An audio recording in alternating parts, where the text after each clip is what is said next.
مرتبہ سورہ الحمد اور 3 مرتبہ سورہ توحید کی تلاوت فرما کر مرحوم مغفور جناب شبیر علی ابن قاسم علی جسانی کی روح کو ایصال فرما دیجیے۔ بسم اللہ الرحمن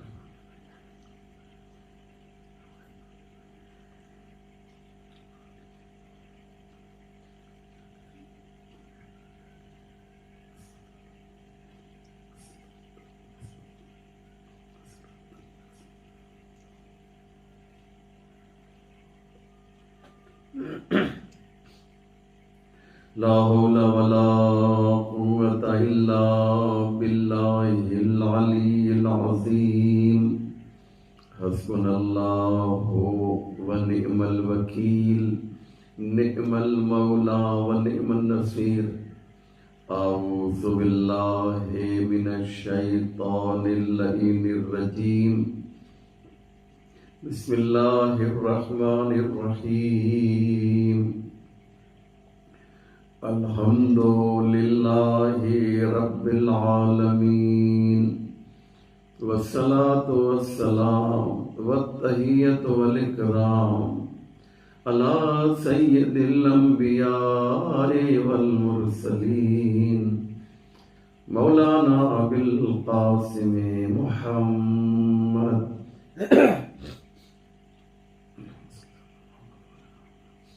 وعليه الطيبين الطاهرين المعصومين المظلومين ولعنة الله على أعدائهم أجمعين من يومنا هذا إلى صباح يوم الدين رب اشرح لي صدري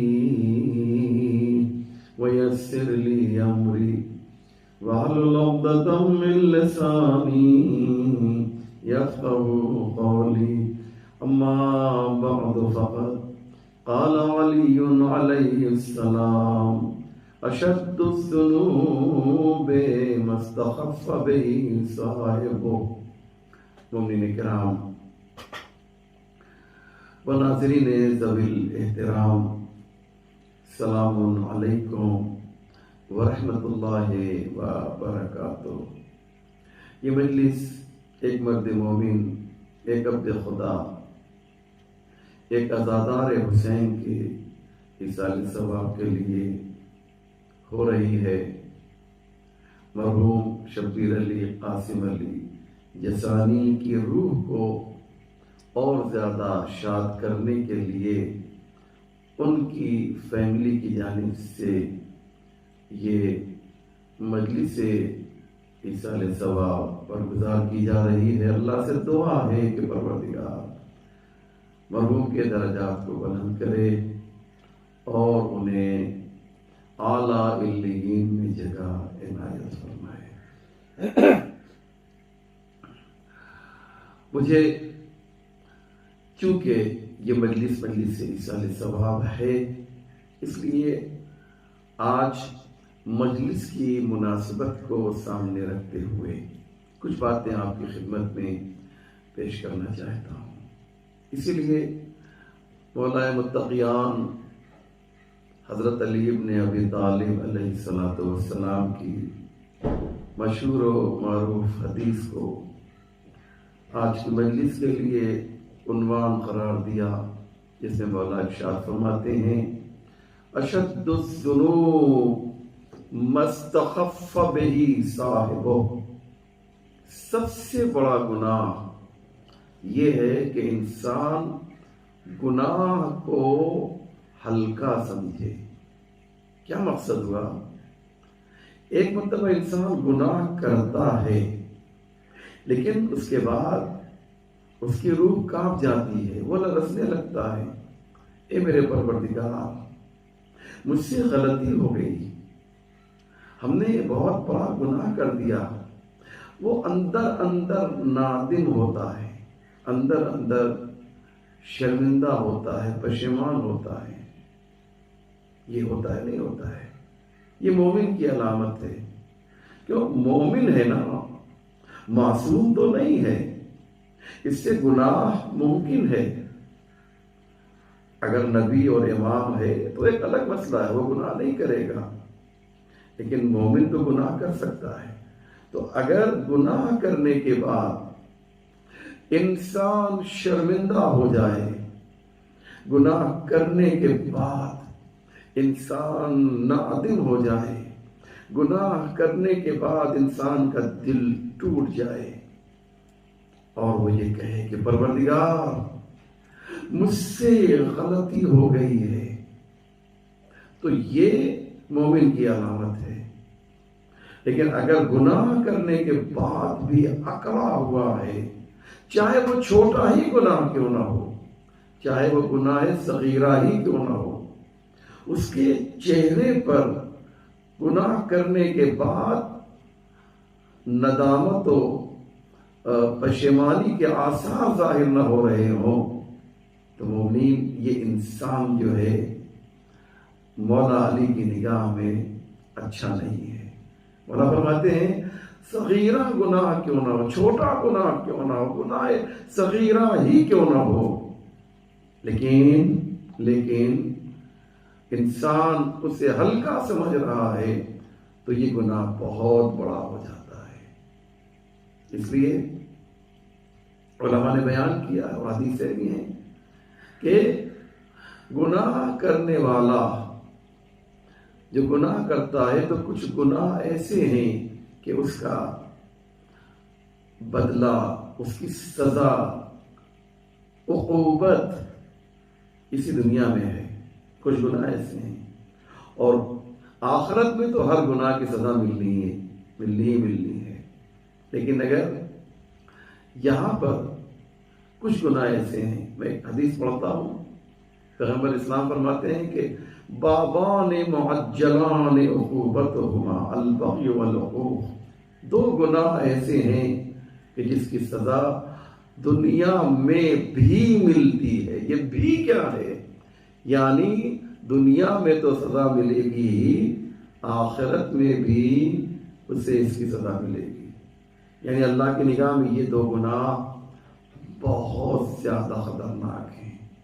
اللہ نے اس کے لیے انتظام یہ کیا کہ آخرت میں بھی سزا دوں گا اور دنیا میں بھی. وہ دو گناہ کون سے ہیں؟ آپ سوچ رہے ہوں گے نا کہ مجھے بتائیے کہ وہ دو گناہ کون سے ہیں کہ جس کی وجہ سے دنیا اور آخرت دونوں میں جو ہے عذاب ملے گا اللہ کا.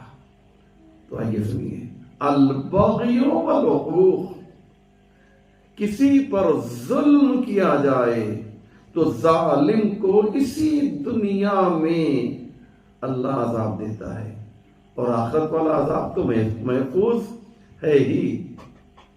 اور دوسرا کیا ہے؟ والعقوق، اگر ماں باپ ناراض ہیں کسی سے، اگر کسی نے ماں باپ کو اذیت پہنچائی ہے، اگر کسی نے ماں باپ کو تکلیف پہنچائی ہے، تو اس تکلیف و اذیت کی وجہ سے اسے آخرت میں تو عذاب ملے گا ہی.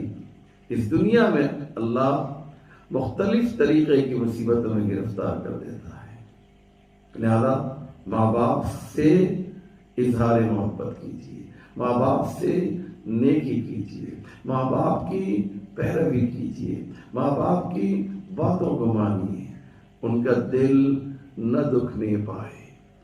کیونکہ کائنات میں اگر کسی نے ماں باپ کا دل دکھا دیا تو وہ کبھی بھی خوشحال نہیں رہ سکتا ہے، شہنشاہ زمان کیوں نہ بن جائے، دنیا کا سب سے بڑا انسان کیوں نہ بن جائے. لیکن اگر ماں یا باپ کو پریشان کر رہا ہے تو ظاہری طور پہ تو اسے سکون مل سکتا ہے، لیکن اندرونی طور پہ پروردگار اس کے چین و سکون کو چھین لے گا. دنیا سمجھ رہی ہے کہ یہ تو بہت بڑا انسان ہے، یہ تو ملک کا فرما روا ہے، یہ تو شہنشاہ وقت ہے.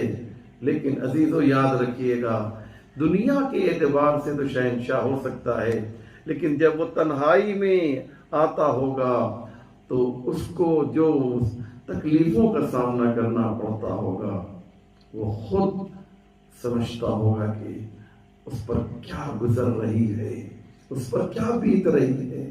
اس لیے عزیزوں یاد رکھیے کہ گناہ کی جو منزل ہے وہ بہت ہی سخت ہے. اور یہ گناہ کیا ہے؟ ائمہ معصومین کبھی گناہ نہیں کرتے. ایک شخص آتا ہے امام جعفر صادق علیہ السلام کے پاس اور آ کر کہتا ہے کہ مولا ایک سوال ہے آپ سے کرنا چاہتے ہیں. توجہ کیجیے گا. ایک سوال آپ سے کرنا چاہتے ہیں. کیا سوال ہے؟ کہ یہ بتائیے کہ معصوم کسے کہا جاتا ہے؟ تو یہاں کے امام جعفر صادق علیہ السلام نے فرمایا معصوم اسے کہا جاتا ہے کہ جو گناہ نہ کرتا ہو. اب اس شخص نے سوال کیا مولا یہ بتائیے کہ کیا آپ نے کبھی گناہ کیا ہے؟ کیا سوال کیا اس نے؟ امام نے فرمایا کہ نہیں، ہم نے کبھی کوئی گناہ نہیں کیا. تو امام سے کہتا ہے کہ یہ بتائیے کہ مستقبل میں، فیوچر میں، آنے والے زمانے میں کیا آپ گناہ نہیں کریں گے؟ امام نے کہا کہ نہیں. پھر وہ سوال کرتا ہے یہ بتائیے کہ کیا گارنٹی ہے کہ آپ آنے والے زمانے میں، فیوچر میں بھی گناہ نہیں کریں گے؟ کیا گارنٹی ہے؟ تو کیا گارنٹی ہے؟ اب یہاں پر امام نے جواب نہیں دیا. اس کے کندھے پہ ہاتھ رکھا کہ دوست چلو گھر کے باہر چلتے ہیں. امام اسے گھر کے باہر لے جاتے ہیں. ایک نالی ہے جو بہہ رہی ہے، یعنی اس میں گندا پانی بہہ رہا ہے. ایک نالی ہے اس میں گندا پانی بہہ رہا ہے. امام نے کہا یہ کیا ہے؟ پانی کی طرف، گندے پانی کی طرف اشارہ کر کے گیا کہ یہ کیا ہے؟ اس نے کہا یہ گندا پانی ہے. امام نے اس سے پوچھا تم نے کبھی یہ گندا پانی پیا ہے؟ اس نے کہا کہ نہیں مولا، کبھی بھی ہم نے یہ گندا پانی نہیں پیا ہے. کہا اچھا یہ بتاؤ کہ تم فیوچر میں، مستقبل میں، آنے والے زمانے میں بھی یہ پانی کبھی نہیں پیو گے؟ کہا نہیں. کہا کیا گارنٹی ہے کہ تم یہ گندا پانی نہیں پیو گے؟ کیا گارنٹی ہے کہ تم یہ گندا پانی نہیں پیو گے؟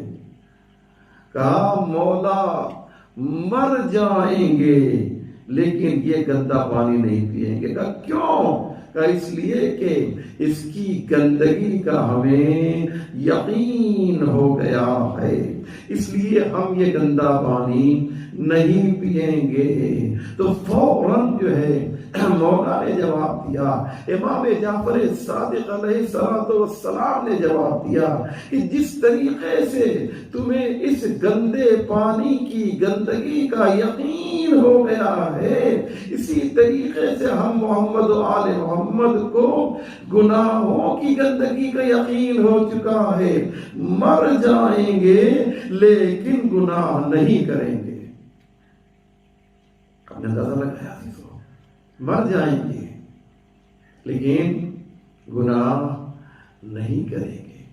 تو ہم نے اور آپ نے یہ بات سمجھ لی کہ گناہ ایک گندگی ہے، لیکن چونکہ ہماری آنکھوں کی روشنی اتنی قوی نہیں ہے کہ اس کی گندگی کو ہم دیکھ سکیں، اس لیے اللہ نے انبیاء علیہ السلام کو بھیجا. اللہ نے ائمہ معصومین کو بھیجا کہ جاؤ جا کر گناہوں کی گندگی کا احساس انسانوں کو دلاؤ. انبیاء، اوصیاء، اولیاء، ائمہ معصومین، ان کا کام کیا ہے؟ یہ احساس دلائیں.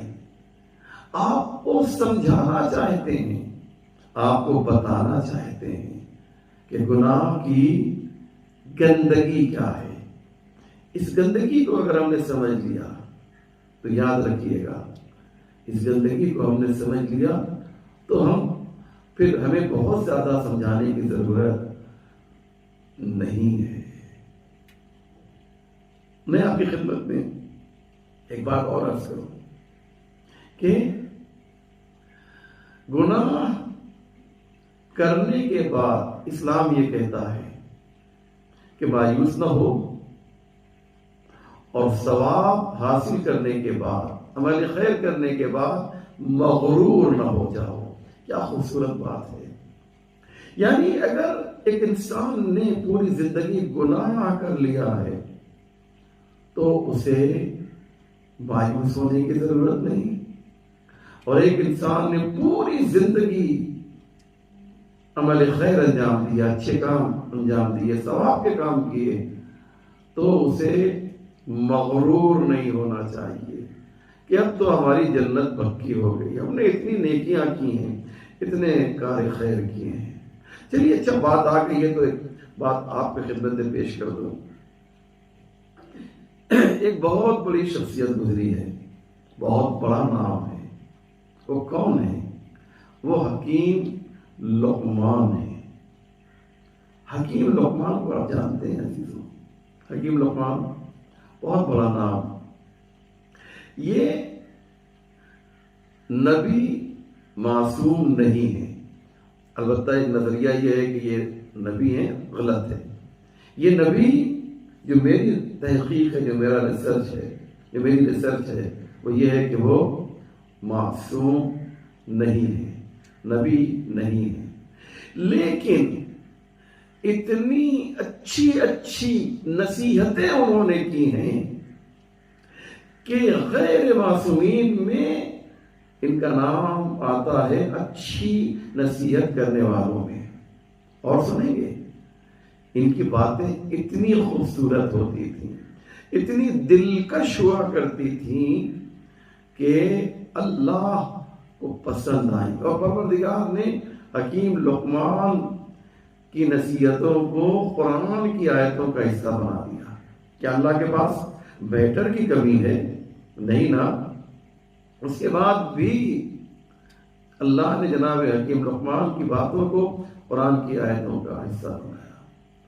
خدا کہتا ہے کہ جناب لقمان نے اس قال لبنی ہے، اپنے بچے سے کہا، یا بنیا لا تشرک باللہ ان الشرک لظلم عظیم۔ یہ کون کہہ رہا ہے؟ یہ اللہ حکیم لقمان کے اس سینٹنس کو قرآن کی پاکیزہ آیتوں کا جز بنا رہا ہے، حصہ بنا رہا ہے۔ تو آپ سمجھے کہ حکیم لقمان کتنا بلند انسان ہے کہ جن کی باتوں کو پروردگار کوٹ کر رہا ہے قرآن میں۔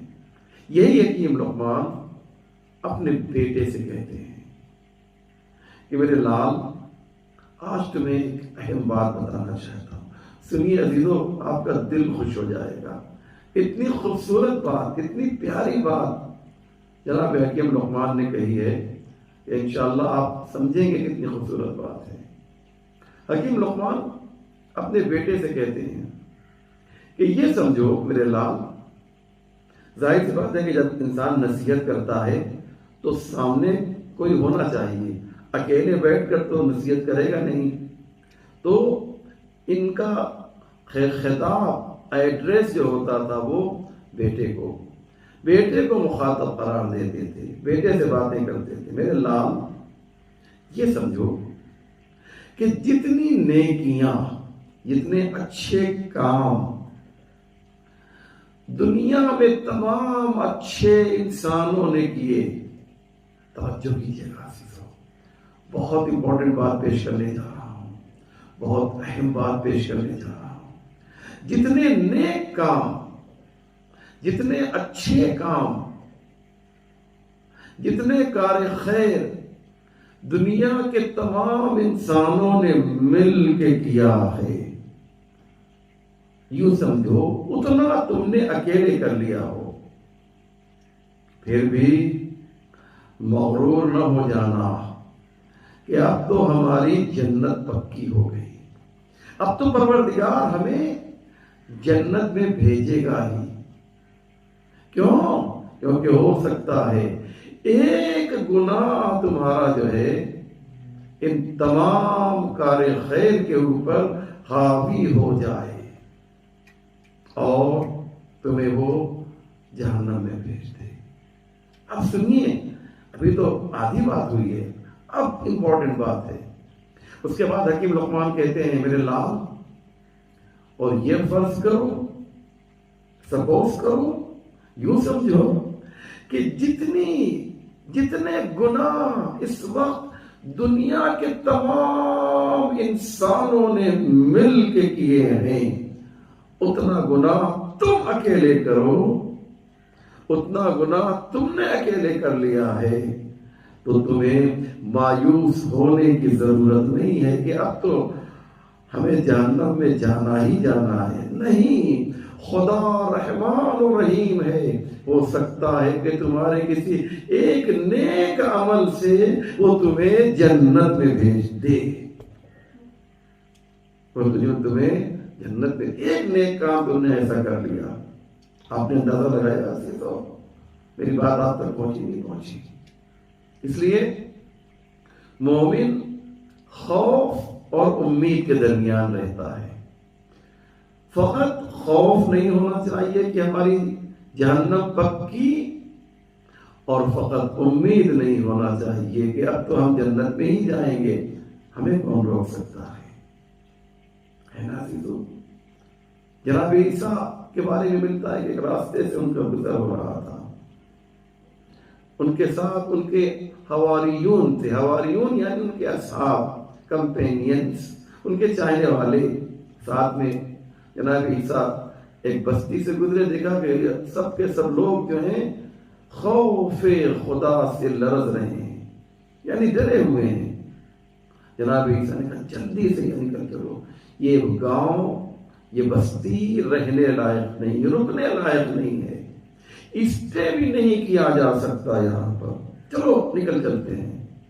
اور آگے بڑھے، ایک گاؤں میں پہنچے، دیکھا وہاں سارے کے سارے لوگ جو ہیں وہ بے فکر ہیں، وہ مطمئن ہیں کہ ہم تو جنت میں جائیں گے ہی، ایک دم بے فکر ہیں۔ جناب عیسیٰ نے کہا یہ آبادی بھی رہنے لائق نہیں ہے، یہاں بھی نہیں رکنا چاہیے، آگے بڑھو، آگے چلو۔ جناب عیسیٰ آگے بڑھ گئے، توجہ کر رہے ہیں ناظرین۔ جناب عیسیٰ اپنے ساتھیوں کے ساتھ آگے بڑھ گئے، ایک اور آبادی میں پہنچے، ایک اور بستی میں پہنچے، تو دیکھا کہ وہاں کے لوگ خوف و رجا کے درمیان ہیں، یعنی جہنم کا خوف بھی ہے اور جنت کی امید بھی ہے۔ جناب عیسیٰ نے کہا کیا اچھے لوگ ہیں یہ، اب یہیں پر جو ہے ہمیں رہنا ہے کچھ دن کے لیے۔ جناب عیسیٰ وہاں رکے، اس آبادی میں ان لوگوں کے ساتھ رکے جو خوف و امید کے درمیان تھے۔ لہذا عزیزو، یہ جناب عیسیٰ نے ایک عملی میسج دیا، عملی پیغام دیا اور بتایا۔ لہذا بہت زیادہ اگر کار خیر کر لیا ہے تو، بہت زیادہ نیک کام کر لیا ہے تو مغرور ہونے کی ضرورت نہیں ہے۔ کیوں؟ اس لیے کہ ایک گناہ جو ہے تمہارے تمام کار خیر کو ختم کر سکتا ہے۔ ایک بہت بڑے برتن میں دودھ ہو، اس میں ایک قطرہ آپ لیمو کا ڈال دیجئے تو سارا کا سارا دودھ جو ہے پھٹ جائے گا۔ گناہ ایسے ہی ہے۔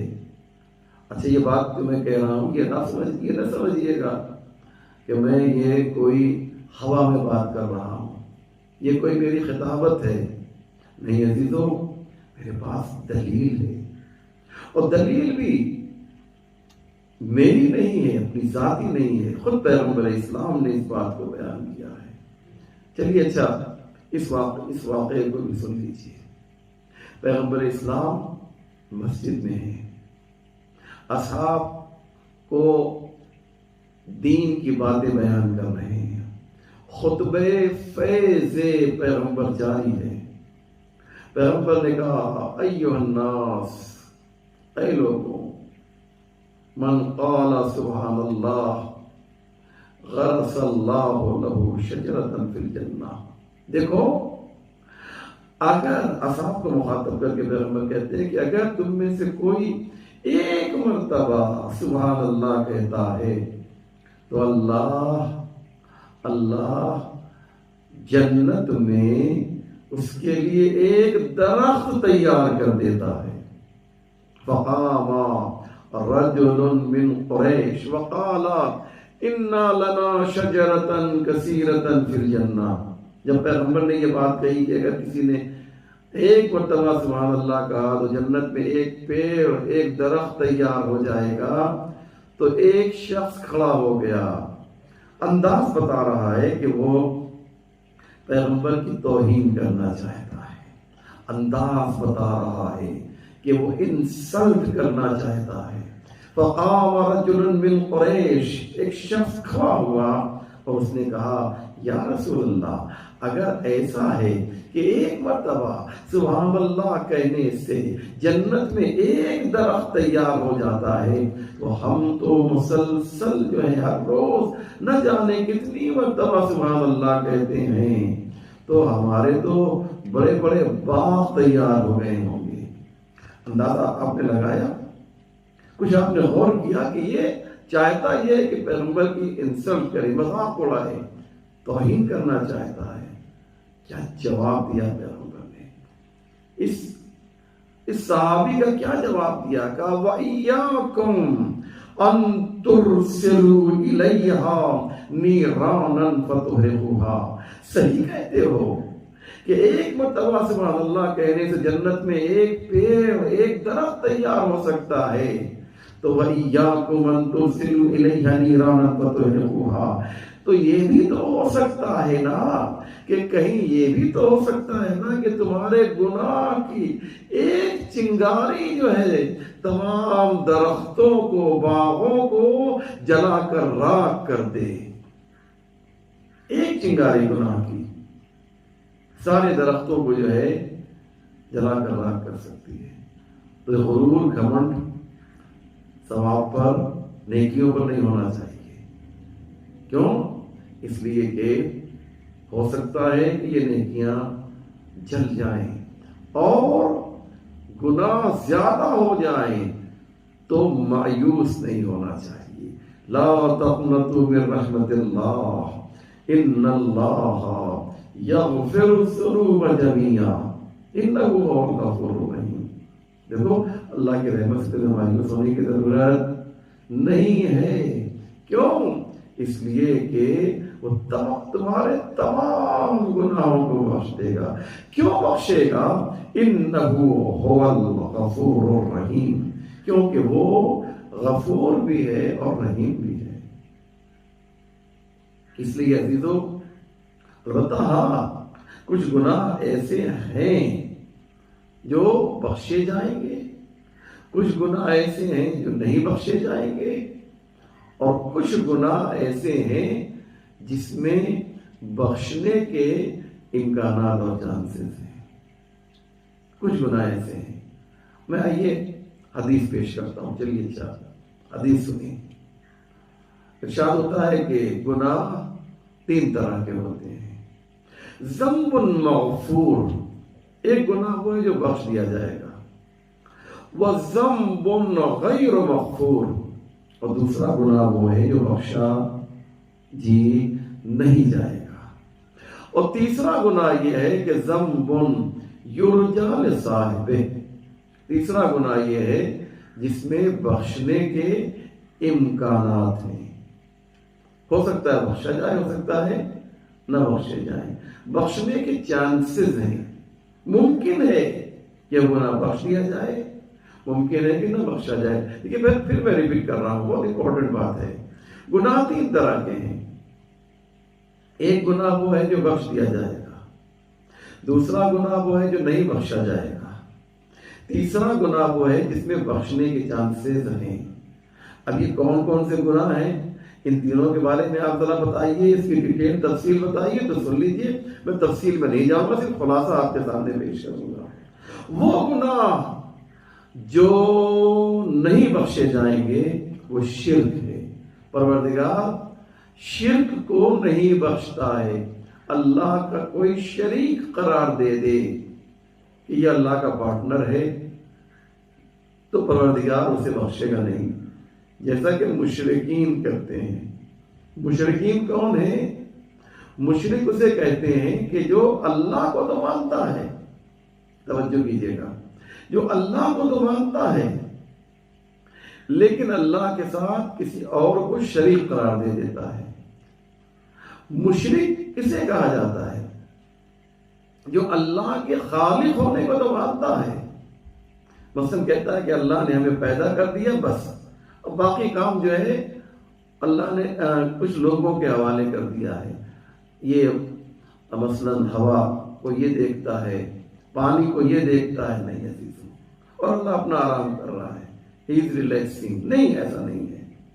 میں چلیے اچھا آیت پڑھتا ہوں کہ جب مشرکین مکہ سے جو 360 خداؤں کو مانتے تھے ان سے پوچھا جاتا تھا کہ تمہارا اللہ کون ہے، تو وہ تمہارا خالق کون ہے، تمہارا پیدا کرنے والا کون ہے، تو وہ اللہ کو کہتے تھے۔ میں آیت پڑھتا ہوں قرآن کی، لَإِن سَأَلْتَهُم مَّنْ خَلَقَ السَّمَاوَاتِ وَالْأَرْضَ لَيَقُولُنَّ اللَّهُ، ان سے پوچھا جاتا ہے کہ آسمان اور زمین کو کس نے پیدا کیا ہے۔ مشرکین مکہ سے جب یہ سوال ہوتا ہے کہ آسمان و زمین کو کس نے پیدا کیا ہے تو لَيَقُولُنَّ اللَّهُ، تو وہ کہتے ہیں کہ اللہ نے پیدا کیا ہے۔ تو اختلاف جو ہے وہ خالقیت پروردگار کا نہیں ہے۔ اللہ کو مشرکین بھی خالق مانتے ہیں اور موحدین بھی خالق مانتے ہیں۔ تو مشرکین ہم سے الگ کہاں سے ہو جاتے ہیں؟ وہ ربوبیت پروردگار کے قائل نہیں ہیں کہ اللہ رب ہے، اسے نہیں مانتے۔ رب کہتے ہیں کہ وہ کوئی اور ہے۔ یہ جو ان کے بت ہیں انہیں وہ رب مانتے ہیں۔ مومن کامل وہ ہے جو اللہ کو خالق بھی مانے اور رب بھی مانے۔ اس لیے اللہ نے ہمیں ایک نماز جیسی عبادت عطا کی کہ اس میں حالت قیام میں ہم کہتے ہیں سورہ الحمد پڑھ کر الحمدللہ رب العالمین، ساری تعریف اس اللہ کے لیے ہے جو عالمین کا پالنے والا ہے۔ یہ حالت قیام میں رب رب رب کا جو ہم بار بار ورد کرتے ہیں وہ یہ بتانا چاہتے ہیں کہ موحد میں اور مشرک میں فرق یہ ہے کہ جو مشرک ہوتا ہے وہ اللہ کو رب نہیں مانتا، جو مومن ہوتا ہے وہ اللہ کو رب مانتا ہے۔ نا عزیزو، الحمدللہ رب العالمین، حالت قیام میں رکوع میں جاتے ہیں تو کیا کہتے ہیں؟ سبحان ربی العظیم و بحمدہ۔ سجدے میں جاتے ہیں تو کیا کہتے ہیں؟ سبحان ربی الاعلی و بحمدہ۔ رکوع میں بھی رب اور سجدے میں بھی رب کا استعمال یہ بتا رہا ہے کہ موحد وہ ہوتا ہے جو اللہ کی ربوبیت کا بھی اقرار کرتا ہے، اس کی خالقیت کو بھی مانتا ہے کہ وہ میرا خالق ہے۔ لہذا محترم بات ادھر ادھر نہ جائے، امپورٹنٹ گفتگو ہو رہی ہے، بہت اہم بات آپ کے سامنے پیش کر رہا ہوں کہ گناہ 3 طرح کے ہیں۔ ذنب المغفور، ایک گناہ وہ ہے جو معاف کر دیا جائے گا۔ یہ کون سا گناہ ہے جو معاف کر دیا جائے گا اور کون سا گناہ ہے جو معاف نہیں کیا جائے گا؟ میں نے پہلے بتایا کہ وہ گناہ جسے شرک کہتے ہیں وہ معاف نہیں کیا جائے گا، اور کون سا ہے جو معاف کر دیا جائے گا کہ جو حق اللہ ہے، اللہ کے حقوق کو کسی نے پامال کیا ہے تو پروردگار معاف کر دے گا۔ مثال دیتا ہوں، نماز حق اللہ میں ہے، کسی نے نماز نہیں پڑھی اور وہ نماز قضا کرنے کے بعد اسے یاد آیا کہ کل اسے نماز نہیں پڑھی تھی، آج نماز قضا پڑھ لے گا تو پروردگار اسے معاف کر دے گا۔ کیوں؟ اس لیے کہ عبد اور بندے کے درمیان کا یہ معاملہ ہے، لہذا پروردگار اپنے حقوق کو، اللہ کے حقوق کو جو پامال کرتا ہے پروردگار اسے معاف کر دیتا ہے۔ لیکن تیسری چیز کیا ہے عزیزو؟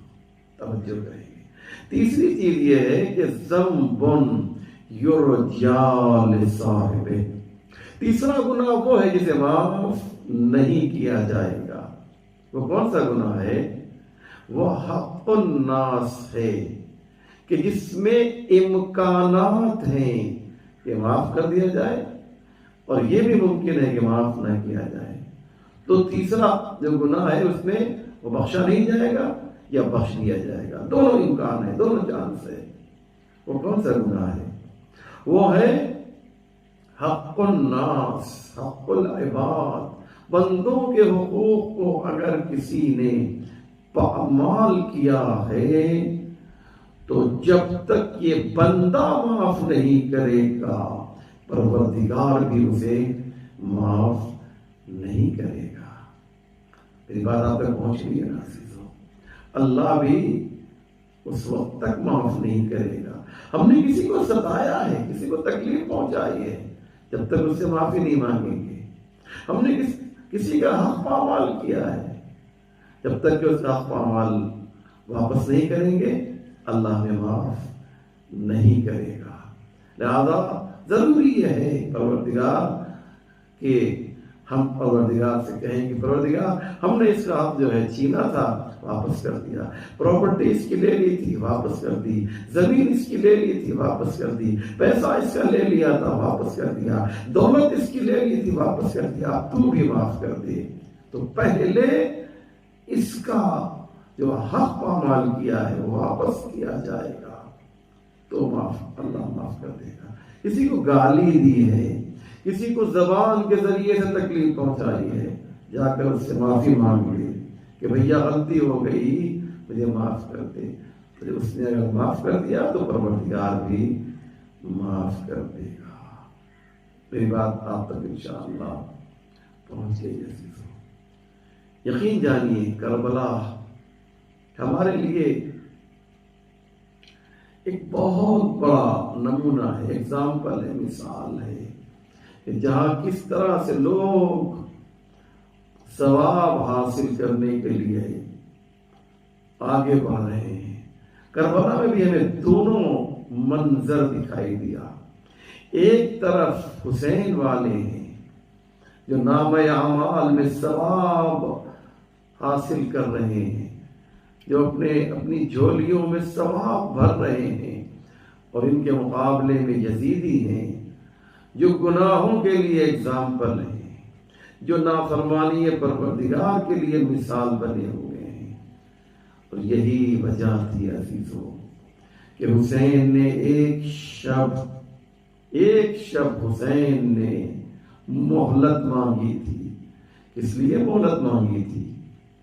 شاید حسین یہ چاہتے ہو کہ آج کی شب عبادت پروردگار میں گزر جائے، تاکہ جھولی کے اندر جتنا ثواب ہو سکے حسین کے چاہنے والے ثواب کے ذریعے سے جھولی کو بھر لیں۔ اور یہی ہوا عزیزو، یہی ہوا۔ تمام رات حسین اور حسین والے عبادت پروردگار کرتے رہے۔ حمید ابن مسلم کہتا ہے میں نے دیکھا کہ حسین اور حسین والوں کے خیمے سے تسبیح و تہلیل پروردگار کی آواز اس طرح سے آ رہی تھی کہ جیسے شہد کے مکھیوں کی آواز شہد کے چھتے کے پاس سے آیا کرتی ہے۔ یہ سبحان قدوس رب الملائکۃ والروح کی آواز نہیں تھی۔ کربلا کے اس بن میں شب عاشور یہ حسین والے جو ہیں اعلان کر رہے ہیں کہ دیکھو ہمارا رابطہ ہمارے اللہ سے کتنا محکم اور مضبوط ہے۔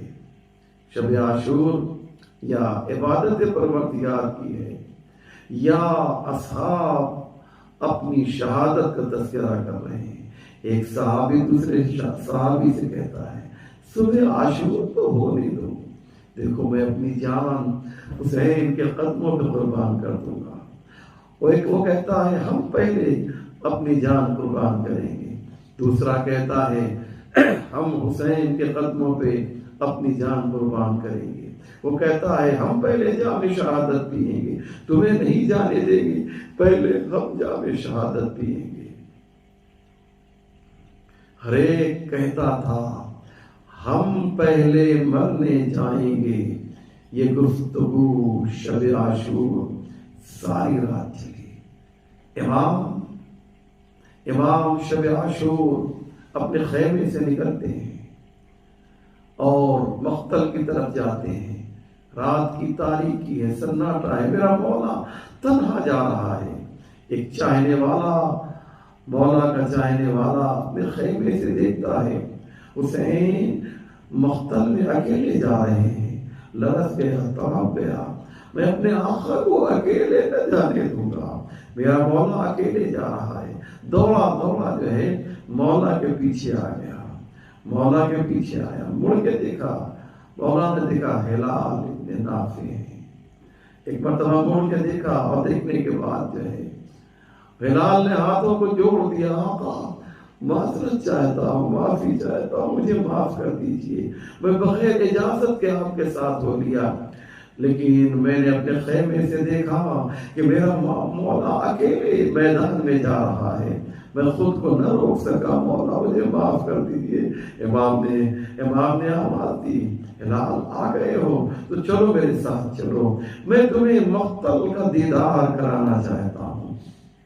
اللہ اکبر، آؤ چلو تمہیں دکھاتا ہوں۔ پھر امام نے ایک جگہ دکھائی، میرے ہلال، میرے دوست، میرے چاہنے والے، میرے جانباز، یہ جگہ دیکھ رہے ہو تم، یہ وہ جگہ ہے کہ جہاں پر حبیب مارے جائیں گے، یہ وہ جگہ ہے جہاں پہ مسلم ابن اوسجہ شہید کیے جائیں گے۔ ایک صحابی کا نام لیا اور اس کے بعد پھر فرمایا یہ جگہ دیکھ رہے ہو یہاں پر کون محمد قتل کیے جائیں گے، یہ جگہ دیکھ رہے ہو یہاں پر قاسم کا لاشا پامال کیا جائے گا، یہ جگہ دیکھ رہے ہو ہلال یہاں پر میرا علی اکبر شہید کیا جائے گا، اور ہلال وہ بلند مقام دیکھ رہے ہو وہاں پر میرا علی اصغر جو ہے کربلا کے تیرے سے شعبہ سے شہید کیا جائے گا، اور وہ جگہ ترائی کے پاس دیکھ رہے ہو وہاں پر میرا عباس شہید کیا جائے گا۔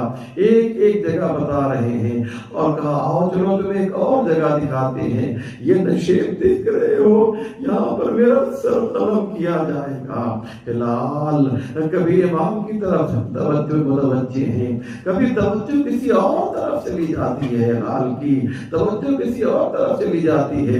امام کہتے ہیں ہلال تمہارا امام تم سے باتیں کر رہا ہے لیکن تمہاری توجہ کسی اور طرف ہے۔ کہا مولا آپ نے بالکل صحیح کہا، یہ جو نشیب کی بات آپ نے کی نا، اس نشیب کے پاس سے میں دیکھ رہا ہوں، میں سن رہا ہوں کہ کسی بیوی کے رونے کی آواز آ رہی ہے۔ مولا تو جانتے تھے، ہلال کی زبانی سننا چاہتے تھے، ہلال وہ بیوی کیسے رو رہی ہے؟ کہ مولا میں کیا بتاؤں، بس یوں سمجھیے کہ جب جیسے کسی ماں کا جوان بیٹا جو ہے دنیا سے رخصت ہو جاتا ہے تو وہ کیسے گریہ کرتی ہے، یہ اسی طریقے سے گریہ کر رہی ہے۔ امام نے کہا ہلال ارے وہ کوئی اور نہیں ہے، وہ میری ماں فاطمہ زہرا ہے۔ جب سے میں نے مدینہ چھوڑا ہے میری ماں نے بھی مدینہ چھوڑ دیا، اور ابھی وہ کربلا میں میرے ساتھ ہے۔ وَسَيَعْلَمُ الَّذِينَ ظَلَمُوا أَيَّ مُنقَلَبٍ يَنقَلِبُونَ إِنَّا لِلَّهِ وَإِنَّا إِلَيْهِ رَاجِعُونَ رِضًا بِقَضَائِهِ وَتَسْلِيمًا لِأَمْرِهِ اللهم بحق محمد وأنت المحمود وبحق علي وأنت العالى وبحق فاطمة وأنت فاطر السماوات والأرض وبحق الحسن وأنت المحسن وبحق الحسين وأنت قديم الإحسان وبحق الأئمة التسعة الطاهرين من ذرية الحسين علیہ السلام۔ یا اللہ تجھے واسطہ ہے محمد وآل محمد کا پروردگار، ہمارے اس مختصر مگر اہم اعمال کو قبول فرما۔ اس مرحوم کے لیے مجلس منعقد کی گئی مرحوم مغفور جناب شبیر علی قاسم علی جسانی کو جوار رحمت میں جگہ عنایت فرما۔ یا اللہ آل محمد کے چاہنے والے دنیا میں جہاں جہاں بھی ان کی جان مال عزت آبرو کی حفاظت فرما، پرچم اسلام کو سر بلند فرما، پرچم کفر و نفاق کو سر نگو فرما، ہمارے امام کے ظہور میں تعجیل فرما، ہم سب کو ان کے اعوان و انصار میں شمار فرما۔ گزارش یہ کہ ایک مرتبہ سورہ الحمد اور 3 مرتبہ سورہ توحید کی تلاوت فرما کر مرحوم مغفور جناب شبیر علی قاسم علی جسانی کی روح کو ایصال فرما۔